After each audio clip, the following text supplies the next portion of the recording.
Isabelle Bresse, Sud Radio, c'est vous. c'est vous. Bonjour à vous et bienvenue sur Sud Radio. Comme tous les lundis, nous parlons de votre beauté. Aujourd'hui, nous allons vous faire découvrir la slow cosmétique. Je vous avouerai que quand j'ai lancé le thème, je n'avais aucune idée de ce que pouvait être la slow cosmétique, à part se maquiller très doucement. Franchement, je ne voyais pas du tout ce que ça pouvait être. Mais comme on ne peut plus ouvrir un magazine sans qu'on en parle, il me semblait d'une importance capitale de faire le point sur cette tendance dans cette émission. Si vous voulez poser vos questions, bien sûr, n'hésitez pas à nous appeler au 0826 300 300. A tout de suite sur Sud Radio. Isabelle Bresse, Sud Radio, c'est vous. Et dans cette deuxième heure, nous parlons slow cosmétique. Mais qu'est-ce heureusement, Sylvia Kahn est là pour tout nous dire. Sylvia. Alors, mais oui Isabelle, slow cosmétique, voyons. Alors, définition, se maquiller lentement. Mais non, j'ai dit tout à l'heure, non. Alors, slow cosmétique, définition, maquillage qui te rend lent. Non plus. Non. Dernière définition, je tente, se maquiller en parlant lentement. Peut-être. Voilà, Peut-être. Voilà. Quand tu ne sais pas ce qu'est la slow cosmétique, en fait, t'imagines un mec hyper cool avec une nana qui a une grande robe blanche et des fleurs dans les cheveux. Et en fait, le couple, il arrive chez toi pour te proposer de la slow cosmétique. Bon, il arrive en carriole, hein, évidemment, comme dans la petite maison dans la prairie. Et d'une voix hyper cool, genre hippie. Tu connais la slow ou pas, Sylvia, dans l'amour et dans la joie? Et là, le mec hyper cool et la nana avec les fleurs dans les cheveux, il prône avant tout la paix sur terre et pas la guerre. Peace and love, Sylvia. En fait, il t'explique le principe de la slow, mais tu comprends pas tout. Hein. Mais comme leurs cheveux sentent le miel, que leur peau ressemble à du lait de brebis sans OGM, tu te dis que la slow, c'est trop cool, c'est trop batte, c'est trop dingue. Et comme disent les jeunes, c'est trop frais, ouais. Tu souris béatement, tu en achètes pour 20 €, mais tu t'en fous, quoi, tu vois, 20 €, peace and love, Sylvia. Et pour finir, tu dis ne m'appelez plus Sylvia, je ne suis plus la même. C'est un peu comme quand j'avais testé Activia. Je répétais sans cesse oui, le Bifidus actif, c'est bon pour moi, c'est bon pour mon ventre, prenez du Bifidus. Et là, avec la slow, je dis ne m'appelez plus Sylvia, ouais, j'ai découvert la slow. Ouais, entre nous, on dit slow, hein. Ouais, on dit plus la slow cosmétique, non, je veux dire trop, tu vois, trop pas dans la pisse et dans la joie. On est hyper cool. Et donc Isabelle, voilà, maintenant, appelez-moi Slovia. Et oui, Isabelle. Kahn, my name is Slovia Kahn. Bravo, Slovia Kahn. S'il vous plaît. Mais on peut pas dire juste slow parce qu'il y a la slow cosmétique, mais il y a aussi la slow food, le slow sex. C'est une grande tendance depuis quelque temps, le slow c'est tout à fait en mon genre. Moi, je suis trop slow tout, quoi. Enfin, heureusement qu'on n'a pas compté sur vous pour savoir ce qu'était la slow cosmétique. Non, pas du tout. Je suis déçue. Ah oui. Et je me suis documentée en réalité pour vous, chers auditeurs. Eh bien, figurez-vous que face à un monde qui tourne de plus en plus vite avec des gens qui ont de moins en moins le temps, certains ont décidé de lever le pied. Après la slow food, donc je le disais, voici donc venu le temps de la slow cosmétique. Alors la slow cosmétique, on va le voir, c'est vraiment le fait de même fabriquer soi-même ses produits, aussi bien son maquillage que ses produits de beauté.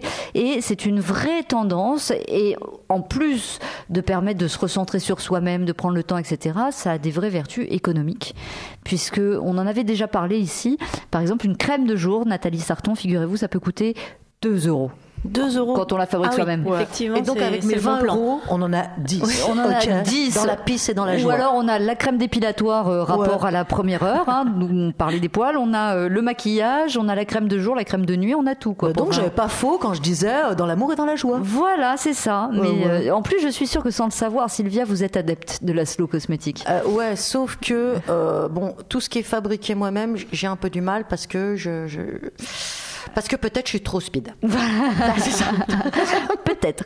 En tout cas, nous sommes avec Constance Cizinski. Bonjour Constance, bienvenue sur Sud Radio. Bonjour Isabelle. Vous êtes coordinatrice France de l'association Slow Cosmétique et après toutes les bêtises de Sylvia, il me semble que nous avons besoin de faire un vrai point sur cette slow cosmétique. Alors je le disais, c'est vraiment une tendance à tout niveau, pas seulement au niveau de la cosmétique, de la nourriture, du sexe, de plein de choses. En quoi ça consiste la slow cosmétique ?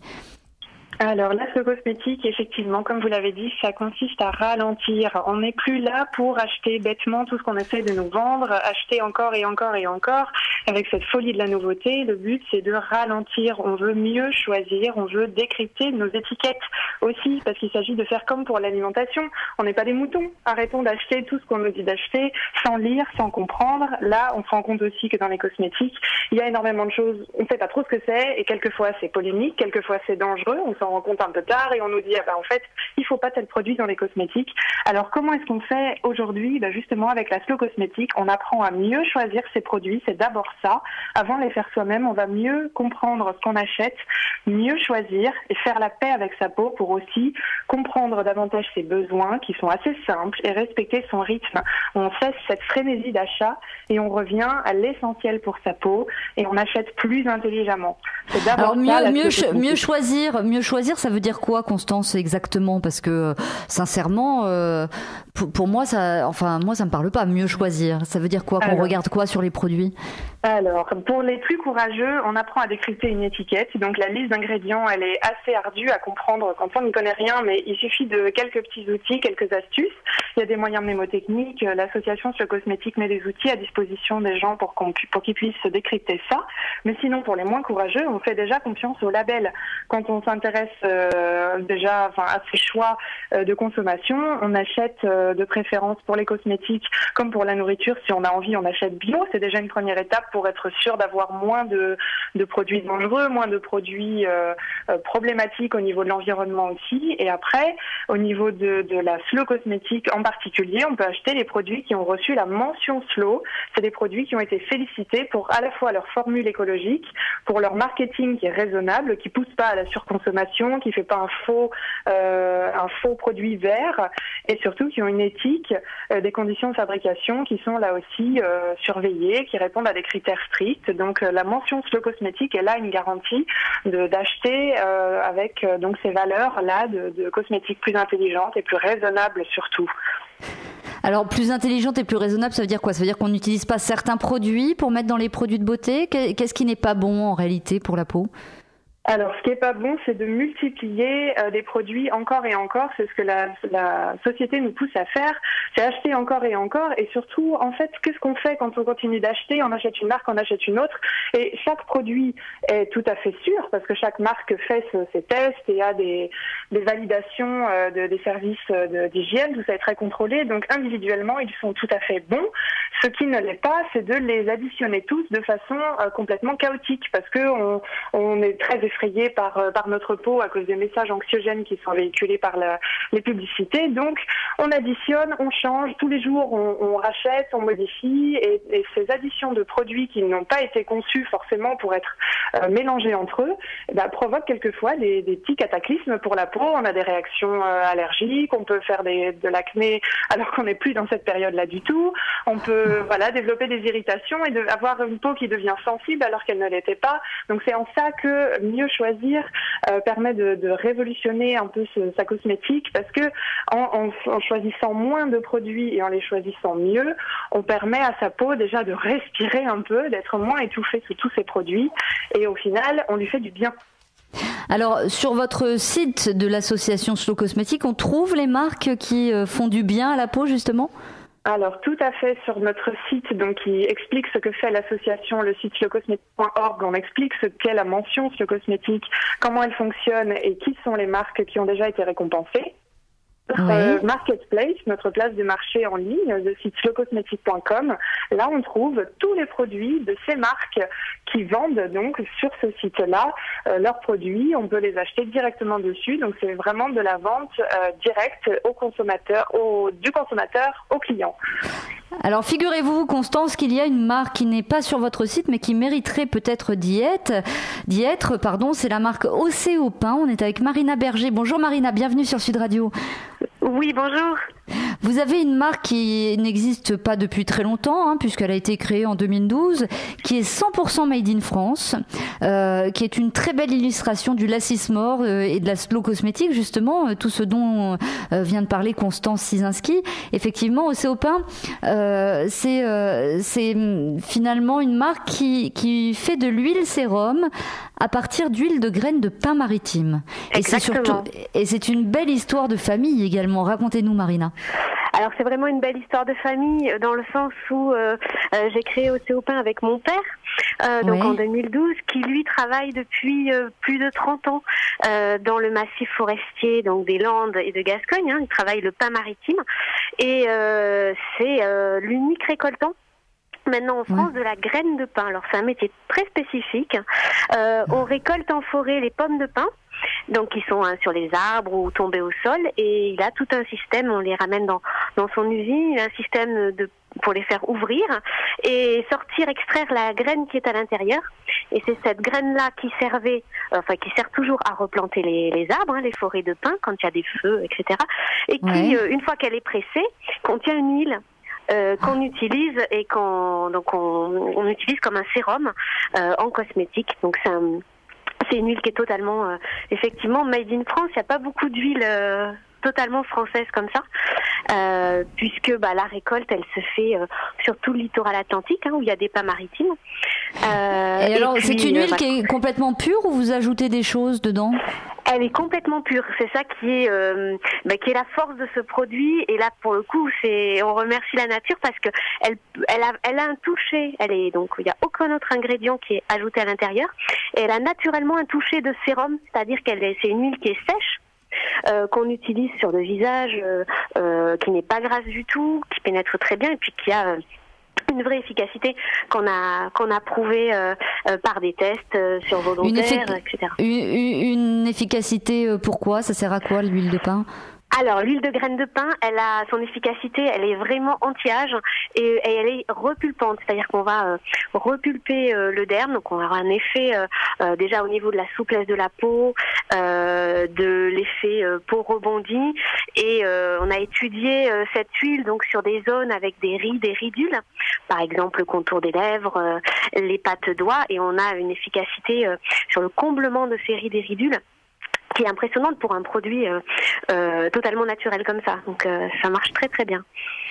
Et effectivement, depuis 2012, vous en avez produit quelle quantité chaque année de cette huile? J'imagine que vous ne pouvez pas produire en très grosse quantité. Alors exactement, c'est un produit de niche, c'est un produit qui est vraiment exceptionnel parce que la récolte demande énormément d'engagement en forêt. Enfin, c'est pas simple à faire, à fabriquer comme produit.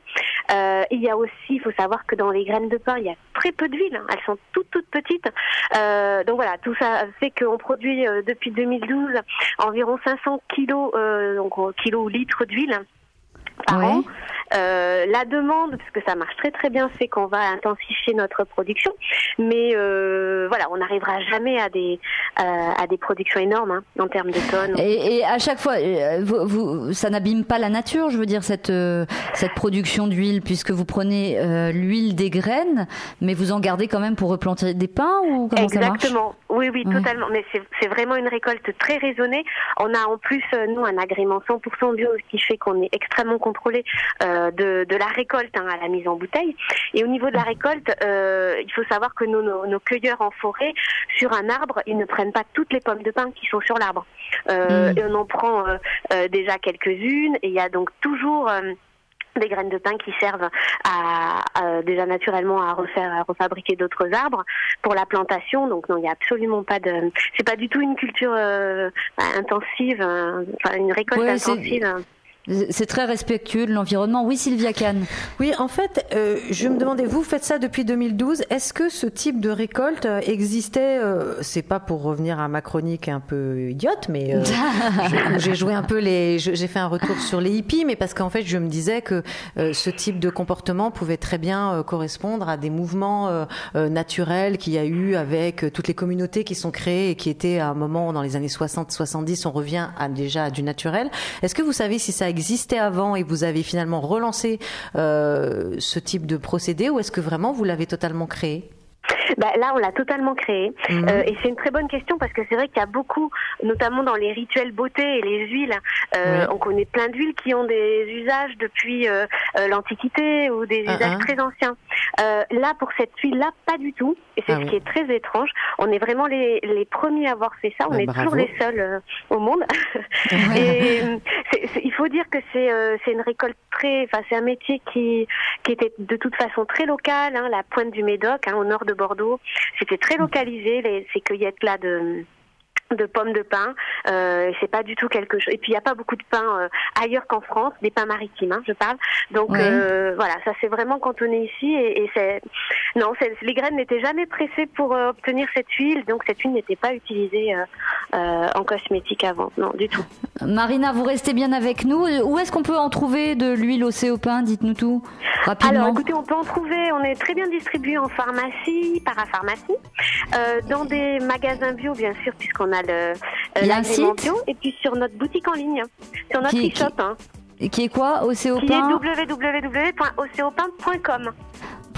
D'accord, vous restez bien avec nous. Il se trouve qu'on a une utilisatrice de votre huile. Elle va nous en parler et nous dire ce que ça lui prodigue. Et puis on va voir avec Constance Cisinski, parce que au vu de ce que vous nous dites, c'est vrai que, et d'après ce que Constance nous a dit de l'association Slow Cosmétique, vous auriez absolument votre place parmi la liste des produits. Donc Constance va nous dire si vous remplissez tous ces critères. On se retrouve dans un instant sur Sud Radio. Et si vous aussi vous voulez témoigner, 0826 300 300, est-ce que vous faites attention à ce que vous mettez sur votre peau? Est-ce que c'est quelque chose d'important, justement, d'être bio, de faire attention à l'environnement et à ce que vous utilisez? N'hésitez pas, 0826 300 300. À tout de suite sur Sud Radio. Sud Radio, c'est vous. c'est vous. Isabelle Bress. Et dans cette deuxième heure, nous parlons slow cosmétique, c'est-à-dire cette cosmétique qui permet déjà de faire plus attention à ce qu'on achète, à ce qu'on met sur notre peau et puis à l'environnement également. C'est très important. On est avec Constance Cisinski, qui est coordinatrice France de l'association Slow Cosmétique. On est également avec Marina Berger, qui a monté une marque en 2012 qui s'appelle Océopin et qui fabrique donc de l'huile de graines de pin, qui est un sérum très efficace, notamment contre les effets de l'âge. Dans un instant, on aura Aline qui utilise cette huile justement et qui va nous dire ce qu'elle en pense. Mais Constance, vous avez entendu tout ce que disait Marina. Effectivement, elle ne fait pas partie de vos marques parce qu'elle est très jeune, c'est une marque très récente. Est-ce qu'elle remplirait éventuellement les critères pour faire partie des marques que vous mettez sur votre site slowcosmetic.org? Et pourquoi pas, chaque marque est tout à fait libre de demander l'obtention de la mention en remplissant donc notre questionnaire avec les 80 questions. Ça fait beaucoup, mais il faut ça pour vérifier chaque petit point, sachant que les critères principaux, c'est donc la formule propre et le marketing raisonnable. Donc, ce que j'ai entendu, il y a des possibilités. Il faut après étudier dans le détail parce qu'on étudie très minutieusement les listes d'ingrédients, la façon dont c'est produit. Donc là pour le coup, j'en sais pas assez pour savoir tout ça, mais pourquoi pas. Mais en tout cas, dans le principe, c'est le genre de produits effectivement qui font partie de ce qu'on appelle la slow cosmétique. Ça fait combien de temps vous-même, Constance, que vous y êtes mise à la slow cosmétique? Parce que j'ai l'impression que c'est très récent finalement. Eh bien oui, moi j'avais jamais entendu parler de la slow cosmétique avant de croiser Julien Québec, le fondateur, qui est cosméticien et aromatologue. Et il est venu me voir, j'étais éditrice, et il m'a dit voilà, mon mouvement c'est ça, je crois en ça, et il y a de plus en plus de monde qui sont intéressés par ça. Donc je me suis immergée dans le sujet et je me suis battue pour que son livre soit édité. Et aujourd'hui, il en a édité 2. Le dernier, Slow Cosmétique, le guide visuel, a beaucoup de succès, donc ça veut bien dire que les gens s'y intéressent. Et c'est vrai que c'est récent, c'est 2012 tout ça aussi, mais ça va très vite. De plus en plus de gens sont inquiets de ce qu'ils mettent sur leur peau. C'est pas seulement les crèmes, c'est les déodorants, c'est le maquillage, c'est les parfums. Donc les cosmétiques, c'est tout ça. Donc il faut être concerné par ce qu'on utilise. Sylvia, Nathalie Sarton, est-ce que vous-même vous faites très attention à ce que vous mettez sur votre peau ou est-ce que vous lisez pas forcément les étiquettes, Nathalie? Moi, j'avoue que non. Pendant très longtemps, j'ai vraiment pas du tout fait attention à tout ça. Je commence à m'y intéresser. Oui, exactement, parce que j'ai eu des petits soucis justement. Donc c'est vrai que parfois on se pose la question, on se dit mince, qu'est-ce que c'est les crèmes que j'utilise et le fait est que c'était ça, j'ai utilisé, comme le disait Constance tout à l'heure, trop de produits, je pense, qui n'étaient pas forcément adaptés. Qui marchaient bien. Ça se voit, Nathalie. C'est flagrant. Ouais, j'ai hésité à rester cet après-midi à cause de ça. Votre faciès m'a fait un petit peu peur. Je me suis dit. Non, mais c'est vrai que je alors pour nos auditeurs, Nathalie Sarton a une très jolie peau. Voilà, alors, elle est très belle. D'ailleurs, si elle était toute moche avec une peau dégoûtante, je pourrais pas le dire. Voilà, c'est ça. Voilà. Donc, il faut toujours mettre à l'envers. Quoique venant de vous, Sylvia, on peut s'attendre à tout. Non. Alors, donc Isabelle va me demander si j'utilise Slow Cosmétique. Donc là, je vais faire la première version. Oui, absolument. D'ailleurs, j'ai posé une RTT demain pour regarder tous les ingrédients. La réalité est que je suis une grosse flemmarde et que pour l'instant, je suis restée toujours sur mes colorants, tout ce qui est mauvais, quoi. Mais finalement, je m'en sors pour l'instant. C'est ça. Je m'en sors pas trop mal, mais surtout quand je porte un masque, en fait. C'est pour ça que vous ne voyez pas. Exactement. Et c'est vrai, Constance, que c'est pas évident, notamment, je pense au maquillage. Ouais. Autant, je pense que les crèmes pour le corps, figurez-vous que mon fils, il y a 12 ans et demi, à qui j'ai voulu acheter son premier déodorant, son premier réflexe à lui, ça a été de lire l'étiquette voilà. pour voir s'il n'y avait pas de je sais pas quoi. Qu'est-ce qui est mauvais, Constance, dans le déodorant? Qu'est-ce qui est mauvais dans le déodorant? L'aluminium. L'aluminium. Et ben le premier réflexe de mon fils, ça a été de lire les étiquettes. Je lui avais acheté un truc avec de l'aluminium parce que je ne savais pas que l'aluminium était mauvais. Il m'a dit: maman, moi vivant, jamais je ne mettrai de l'aluminium sur mon corps. Mon fils, il fait attention aussi, pas obligatoirement sur les produits, mais peut-être d'ailleurs. Mais je vois sur la nourriture, ils ont pas du tout les mêmes réflexes que nous. Mais c'est dingue, Constance. Comment ces enfants et ces adolescents sont beaucoup plus au courant que nous? Il y a de plus en plus de reportages qui pointent ces ingrédients problématiques. Donc il suffit de voir une fois, et puis l'aluminium est pointé pas seulement dans le monde de la cosmétique. Donc c'est vrai que à force d'entendre parler de ça, on finit par traquer un peu cet argument-là quand même. Ouais. Moi je ne savais pas, donc c'est mon fils qui m'a mise au parfum. Parlons de déodorant. On est top à la blague cet après-midi sur Sud Radio. Rejoignez-nous, merci beaucoup. On se remet dans le bain doucement. Oui, on a besoin. Bien, on a besoin. Alors justement, on est avec Lynn, une auditrice. Bonjour Lynn, bienvenue sur Sud Radio. Bonjour. Lynn, vous utilisez la marque Océo Pain. Alors c'est vrai que c'est la première fois qu'on utilise l'huile de graines de pin pour fabriquer un produit de beauté et un sérum. Comment est-ce que vous avez découvert cette marque justement ? J'ai découvert cette marque dans un magasin bio, tout simplement parce que je suis adepte du bio et je l'utilise maintenant depuis 2 ans et j'ai retrouvé une peau restructurée et redensifiée et je la mets même en crème de nuit, c'est-à-dire que maintenant je ne mets que ça pour la nuit. Je n'achète plus du tout de crème de nuit parce que je trouve que c'est largement suffisant tout ce qu'elle m'apporte pour ma peau.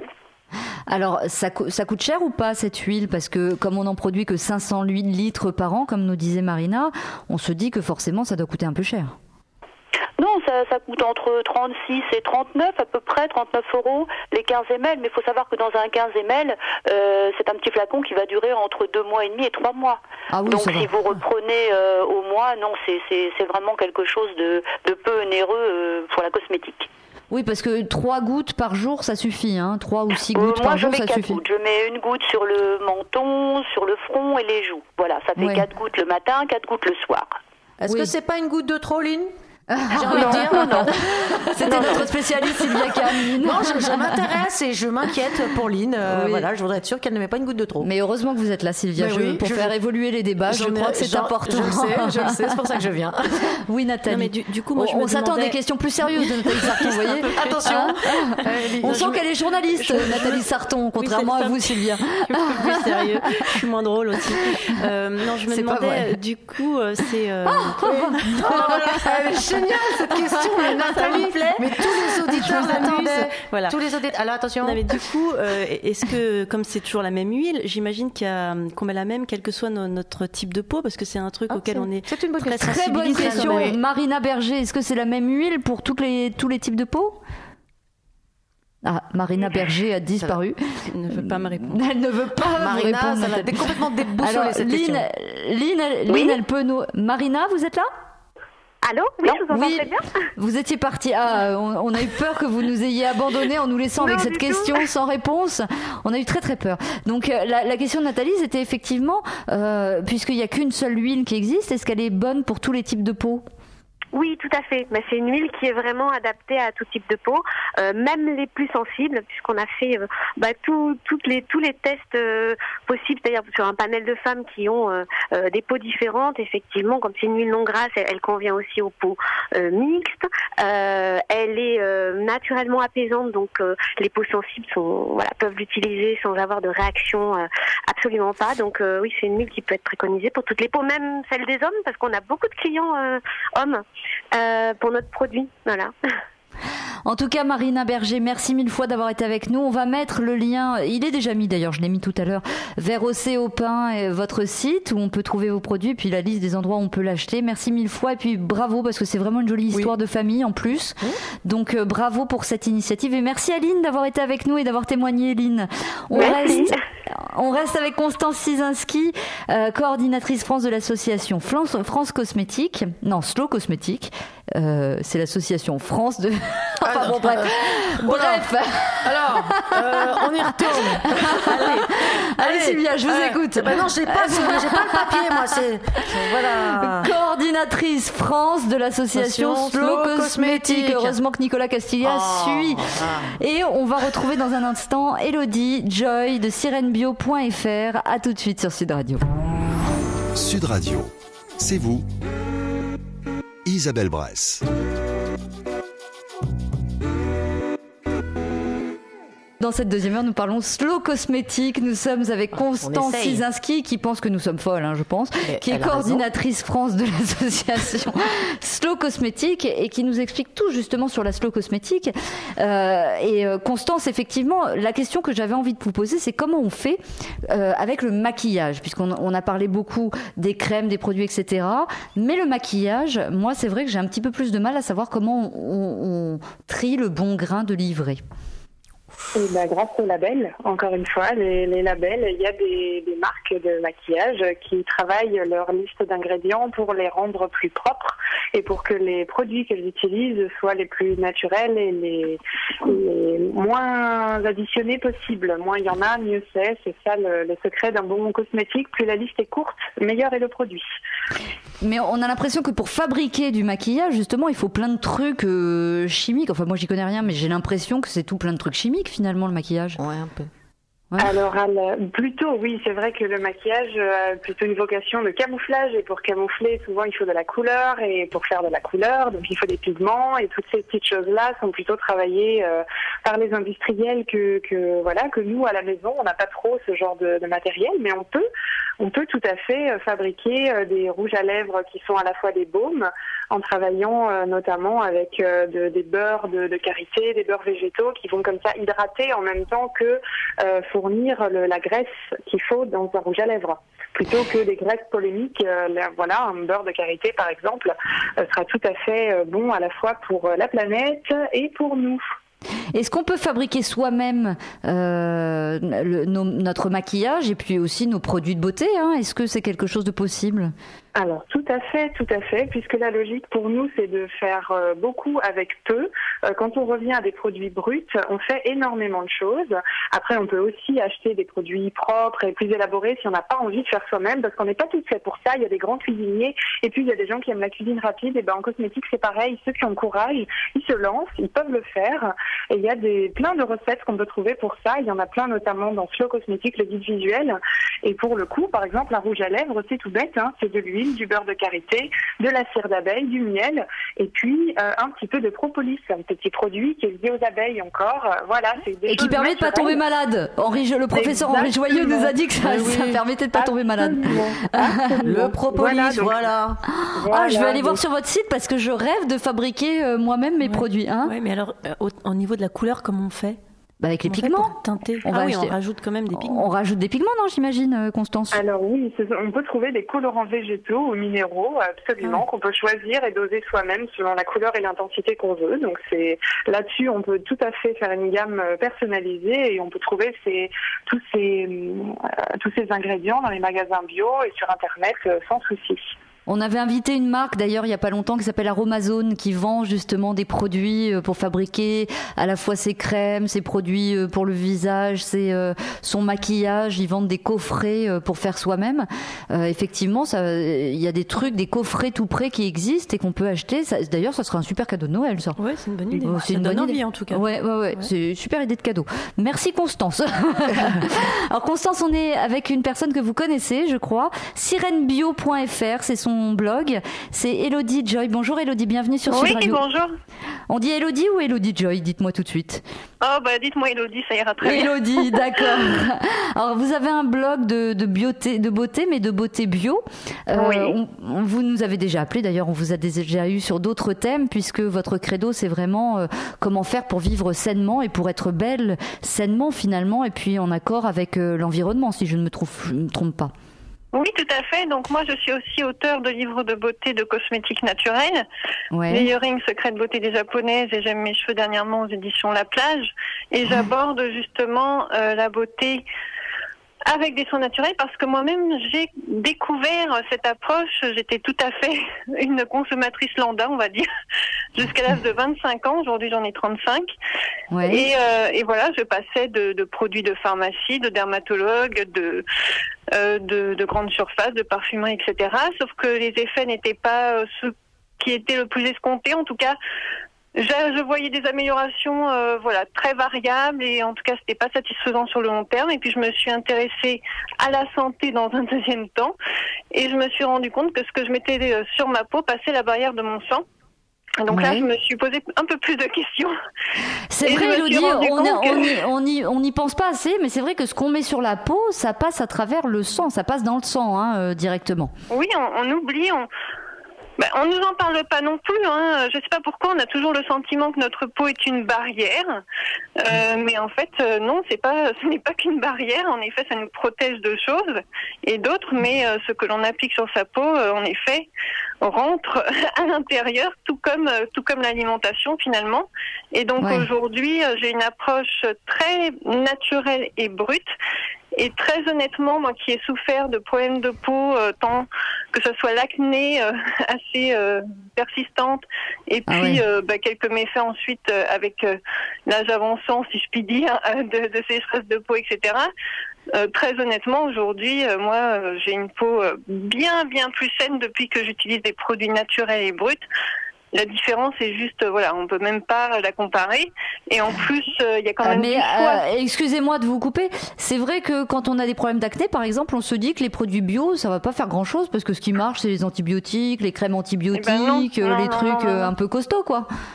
Eh bien non, moi, justement, au travers des retours que j'ai eu même vis-à-vis de mon livre, vis-à-vis du rituel de beauté des japonaises, que j'aborde donc simplement avec des produits, du gel d'aloe vera, des huiles végétales de qualité bio, que des choses très simples, très brutes, très naturelles. Les effets sont juste inouïs sur la peau. Il y a énormément de jeunes filles, de femmes qui en témoignent. Et en fait, il faut aborder les soins de peau de la manière la plus douce qui soit et la plus bienveillante. Et en fait, quand on a des problèmes de peau, on a tendance à agresser au maximum sa peau avec des produits justement très abrasifs, très agressifs. Et en fait, la peau réagit en conséquence, elle se défend. Et au lieu de finalement de s'harmoniser, d'être en paix avec nous, elle réagit encore plus, créant toujours plus d'imperfections ou même d'autres types de problèmes. On peut ensuite créer même des eczémas, des peaux plus sensibles, plus réactives, etc. Et très honnêtement, moi je pourrais plus du tout revenir en arrière, mais plus du tout. Et pourtant j'ai été vraiment une sacrée consommatrice de produits qui n'étaient pas naturels et bruts. Mais quand on voit le résultat et quand on sait avoir une routine saine, après, il y a aussi d'autres domaines qui s'y rajoutent. On prend conscience de la valeur de son corps, de sa santé, de ce que l'on met au travers de sa peau, mais après, un peu plus sur son alimentation, un peu plus sur son hygiène de vie. Mais non, c'est incroyable les effets qui en ressortent. Ça, on ne peut pas. Seulement, ça ne va pas dans le sens de ce que la société de consommation nous inculque au quotidien. C'est tellement à l'inverse que c'est sûr qu'on est vite dérouté. On a du mal à y croire. C'est comme l'idée que les huiles donnent des boutons. Tout le monde, tous les dermatologues vont toujours vous asséner que l'huile donne des boutons. Mais non, l'huile ne donne pas de boutons si elle est choisie première pression à froid, vierge et en rapport avec notre type de peau. C'est parce que c'est trop simple. C'est trop simple, ça dérange. Effectivement. Est-ce que vous fabriquez vous-même vos produits, Élodie ? Alors moi-même, alors au début quand on découvre, on a envie moi j'ai eu envie de créer un peu plus, mais très honnêtement au jour d'aujourd'hui, je suis tellement satisfaite avec des produits qui sont simples et bruts, comme je le répète, du gel d'aloe vera, des huiles végétales, parfois quelques huiles essentielles très dosées très bassement, avec très peu de gouttes, me suffisent tellement que très honnêtement, je ne suis plus du tout dans cette consommation de créer des soins parce que d'abord je ne le maîtrise pas tant que ça en réalité.